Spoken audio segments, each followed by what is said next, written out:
Hello student, आज इस video के द्वारा हम पक्षियों और मधुमक्खियों में लिंग का निर्धारण कैसे होता है इसके बारे में जानेंगे। अगर पक्षियों की बात की जाए, जैसे जो पक्षी होते हैं या मत्स्य वर्ग के मछलियां हो गई और सरीसृप हो गए, तो सभी में एक ही प्रकार से होता है। तो यहाँ पर हम खास तौर पे पक्षियों के बारे में चर्चा करेंगे, लेकिन सेम यही प्रोसेस मछलियों में भी होता है और सरीसृपों में भी होता है। तो इसमें क्या होता है कि इनके गुणसूत्र को हम ZZ और ZW से प्रदर्शित करते हैं।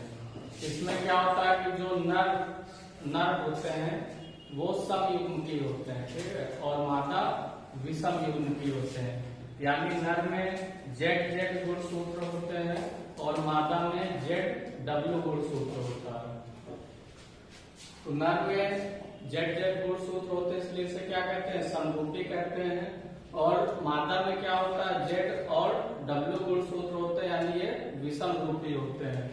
तो मादा क्योंकि विषम रूपी है तो इसमें दो प्रकार के अंडाणु विकसित होते हैं। कुछ अंडाणु होते हैं जो Z गुणसूत्र वाले होते हैं और कुछ अंडाणु होते हैं जो W गुणसूत्र वाले होते हैं। अगर शुक्राणुओं की बात की जाए, नर के द्वारा जो उत्पन्न होते हैं, तो वो सभी Z गुणसूत्र वाले होते हैं, यानी सभी एक समान होते हैं।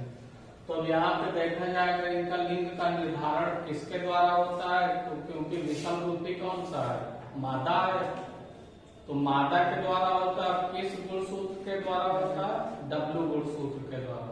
तो इनमें लिंग का निर्धारण मादा के W गुणसूत्र के द्वारा होता है। अब अगर जैसे यहाँ पे क्लास कराते हैं, अगर मान लीजिए कि जो नर का शुक्राणु है उसमें कौन सा युग्मक होगा, यानी कौन सा गुणसूत्र होगा, Z, और मादा के Z गुणसूत्र के साथ, यानी जो मादा का अंडाणु है वो Z गुणसूत्र वाला हो, तो कैसी संतान प्राप्त होगी, मादा संतान प्राप्त होगी। क्यों? क्योंकि Z और Z दोनों मिलकर क्या बन जाएंगे। जैसे यहाँ पर जब नर का शुक्राणु मादा के Z युग्मक से संलयन करता है तो इससे क्या बनेगा, नर संतान बनेगा। क्योंकि नर में क्या होते हैं, समयुग्मकी होते हैं, यानी ZZ गुणसूत्र। तो इसमें भी दोनों एक जैसे जब गुणसूत्र होंगे तो वो कौन सी संतान होगी, नर संतान होगी। और अगर मान लीजिए कि शुक्राणु Z गुणसूत्र वाला है और अंडाणु W गुणसूत्र वाला है, तो फिर विषम युग्मकी संतान यानी ZW गुणसूत्र वाली संतान होगी, तो कैसी होगी, मादा संतान होगी। अब जैसे यहाँ पर एक तरफ हमने नर लिख दिया, एक तरफ मादा लिख दिया है।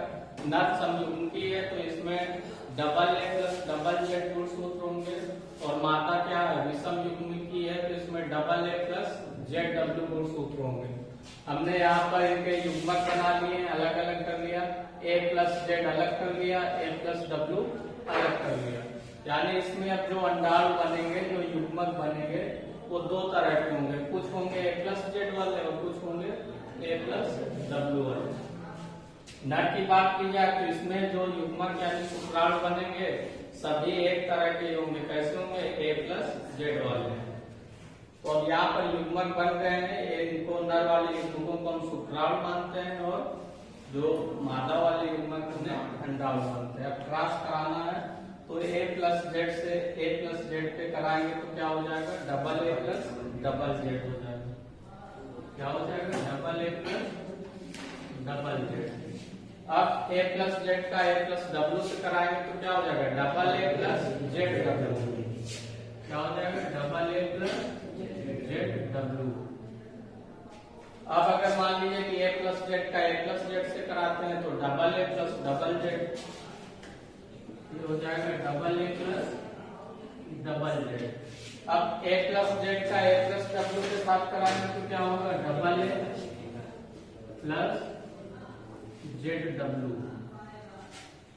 तो अब यहाँ पर देखा जाए तो AA+ZZ किसका गुणसूत्र है, यानी नर का है। ये कैसी संतान होगी, नर संतान होगी। AA+ZW मतलब मादा संतान होगी।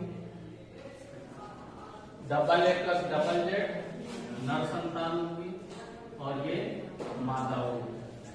तो अगर देखा जाए तो 50% जो संतानें होंगी वो मेल होंगी और 50% क्या होंगी, फीमेल। यानी 50% नर संतान और 50% मादा संतान।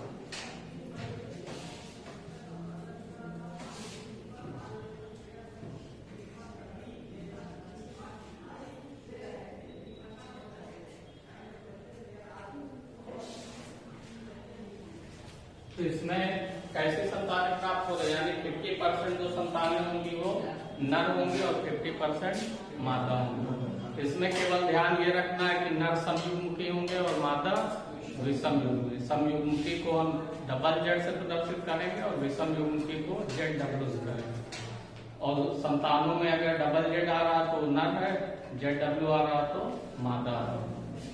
अब अगर बात की जाए मधुमक्खियों में लिंग का निर्धारण कैसे होता है, तो जैसे मधुमक्खियां होती हैं, वास्प होते हैं जिन्हें बर्रैया कहते हैं, चींटियां होती हैं, और इनके साथ साथ कुछ तितलियां या माख भी होते हैं, तो उनमें इस प्रकार से लिंग का निर्धारण होता है। यानी इनमें क्या होता है कि 3 प्रकार के जीव होते हैं। कितने प्रकार के होते हैं?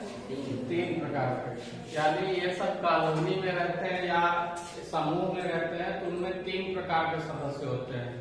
जैसे मधुमक्खियों की बात की जा रही है यहाँ पे, तो एक होगी रानी मक्खी, ठीक है, और एक होगी श्रमिक मक्खी, और एक होगी नर मक्खी, जिसे ड्रोन कहते हैं। तो क्योंकि रानी मक्खी क्या होती है, द्विगुणित होती है, और श्रमिक मक्खियां भी द्विगुणित होती है, और जो नर मक्खी होती है वो अगुणित होती है। जैसे यहाँ पे लिखा है द्विगुणित रानी है, तो इसका मतलब क्या है कि रानी मक्खी जो होती है वो द्विगुणित होती है, यानी डाइप्लॉइड होती है, और जो अगुणित होते हैं उसे हैप्लॉइड कहते हैं। तो ये क्या है, ये पूर्ण विकसित मादा जीव है, और कहाँ से उत्पन्न होते हैं? जो निषेचित अंडों से उत्पन्न होते हैं। तो यानी जो निषेचित अंडों से उत्पन्न हो और पूर्ण रूप से विकसित हो, तो वो कौन सा होता है? द्विगुणित रानी, यानी रानी मक्खी होती है, और कैसी होती है? द्विगुणित होती है। श्रमिक मक्खी की बात की जाए तो ये भी निषेचित अंडों से ये विकसित होती है, ये भी द्विगुणित होती है, लेकिन दोनों में थोड़ा सा अंतर होता है। यानी जो श्रमिक मक्खियां होती हैं वो अंडे उत्पन्न नहीं करती, यानी उनमें जो जनन अंग होते हैं वो पूर्ण रूप से विकसित नहीं होते, तो इसलिए ये क्या होती है? बंद होती हैं।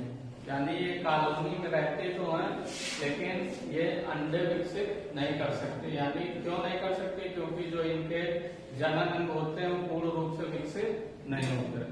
अब जैसे ये भी द्विगुणित है, ये भी एक ही तरह के अंडे से दोनों विकसित होती है, लेकिन अंतर कहाँ आ जाता है कि ये अंडे नहीं विकसित कर पाती हैं और वो कर लेती है?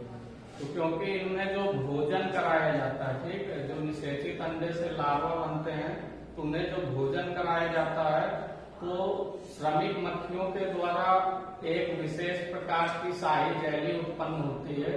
तो वो अगर किसी भी निषेचित अंडे से उत्पन्न लार्वा को कराया जाता है शाही जेली का भोजन, तो फिर वो रानी मक्खी में चेंज हो जाता है, यानी उसका विकास पूर्ण रूप से हो जाता है, ठीक है। जिसका विकास पूर्ण रूप से हो जाता है तो रानी मक्खी बन जाती है, और जिसे शाही जेली नहीं खिलाई जाती, केवल पराग कणों से मकरंद को लाके ही खिलाया जाता है, तो वो श्रमिक मक्खियां ही रह जाती हैं। तो इनमें भी सब रानी मक्खियां नहीं होती, इनकी संख्या बहुत कम होती है छत्ते में, ठीक है।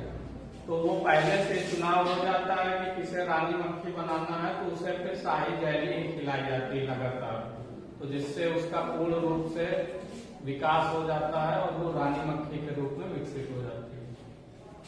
अब तीसरी मक्खी की बात की जाए, ड्रोन मक्खी, जिसे नर कहते हैं, तो ये अनिषेक जनन द्वारा अनिषेचित अंडों से उत्पन्न होती है, और कैसी होती है? अगुणित यानी हैप्लॉइड होती है, और इनका काम क्या है? शुक्राणु उत्पन्न करना और रानी मक्खी को निषेचित करना।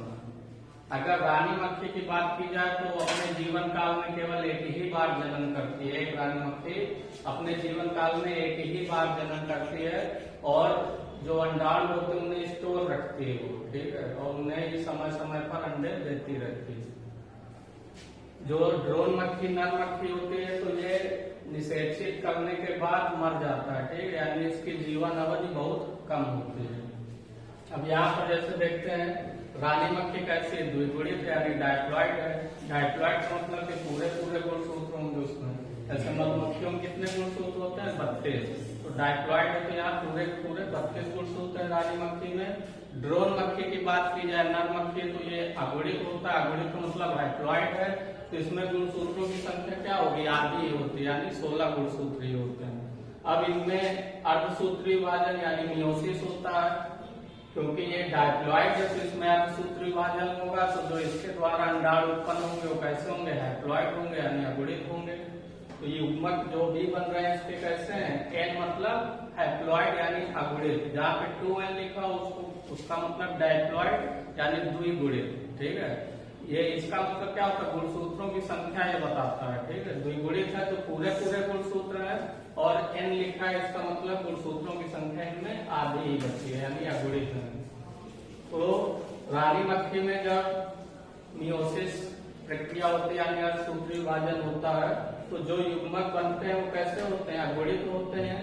तो जो भी अंडे हैं वो कैसे हैं? अगुणित है यानी हैप्लॉइड है। अब यहाँ पे क्या लिखा? अनिषेचित अंडे। तो यानी कुछ अंडे ऐसे होते हैं जिनका निषेचन नहीं होता है और वो सीधे ही नर मक्खी के रूप में विकसित हो जाते हैं, यानी अनिषेक जनन की क्रिया के द्वारा विकसित हो जाते हैं। तो उन्हें हम क्या कहते हैं? ड्रोन मक्खी या नर मक्खी कहते हैं। अब यहाँ पे देखा जाए तो यही युग्मक यानी यही जो अंडे हैं, और इधर नर मक्खी के द्वारा जो शुक्राणु उत्पन्न होते हैं यानी जो, तो वो कैसे होते हैं? हैप्लॉइड होते हैं यानी अगुणित होते हैं। और जब ये शुक्राणु, युग्मक मतलब नर के द्वारा उत्पन्न हो रहा है युग्मक, तो क्या होगा? शुक्राणु होगा, और मादा के द्वारा हो रहा है तो जो युग्मक वो अंडाणु होगा। तो जब ये हैप्लॉइड यानी अगुणित अंडाणु और हैप्लॉइड युग्मक यानी अगुणित शुक्राणु का समेकन होता है, तो उससे द्विगुणित यानी जो अंडे होते हैं वो कैसे होते हैं? दोनों अगुणित हैं, शुक्राणु और अंडाणु, और उनके निषेचन के द्वारा जो अंडे विकसित होते हैं तो उनको हम क्या कहते हैं? निषेचित अंडे। और वो कैसे होते हैं? द्विगुणित होते हैं यानी डाइप्लॉइड होते हैं। तो निषेचित अंडों के द्वारा जो मक्खियां उत्पन्न होती हैं कौन कौन सी? श्रमिक मक्खी है, रानी मक्खी है। कौन कौन सी? श्रमिक और रानी। तो श्रमिक और रानी मक्खी निषेचन के द्वारा उत्पन्न होते हैं, यानी जब अंडों का निषेचन होता है शुक्राणु और अंडाणु के द्वारा तब ये उत्पन्न होती है, इसलिए इनको हम द्विगुणित यानी डाइप्लॉइड कहते हैं। और जो नर मक्खी होती है उसका वो जिन अंडों से विकसित होता है उनका निषेचन नहीं होता, वो केवल अनिषेक जनन के द्वारा सीधे अनिषेचित अंडों से विकसित हो जाते हैं। तो इन्हें हम ड्रोन मक्खी या नर मक्खी कहते हैं। तो इसी प्रकार से लिंग का निर्धारण चींटियों में भी होता है, वास्प में भी होता है। तो यहाँ पर मुख्य रूप से हमें पक्षियों के बारे में और मधुमक्खियों के बारे में लिंग के निर्धारण के बारे में जानना था, लेकिन क्योंकि सेम प्रोसेस इनमें भी होता मछलियों सरीसृपों में, तो इन तीनों में से अगर कोई भी पूछा जाता तो हमें यही करना होगा। ठीक है, और अगर मधुमक्खी पूछा जाए या वास्प पूछ लिया जाए या चींटी पूछ लिया जाए तो भी हमें यही करना है।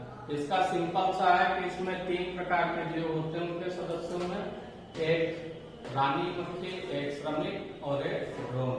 ये याद रखना है कि रानी और श्रमिक द्विगुणित होते हैं, यानी जो अंडों के निषेचन के द्वारा उत्पन्न होते हैं यानी निषेचित अंडों के द्वारा विकसित होते हैं, और जो नर मक्खी या ड्रोन होती है वो अनिषेचित अंडों के द्वारा विकसित होती है।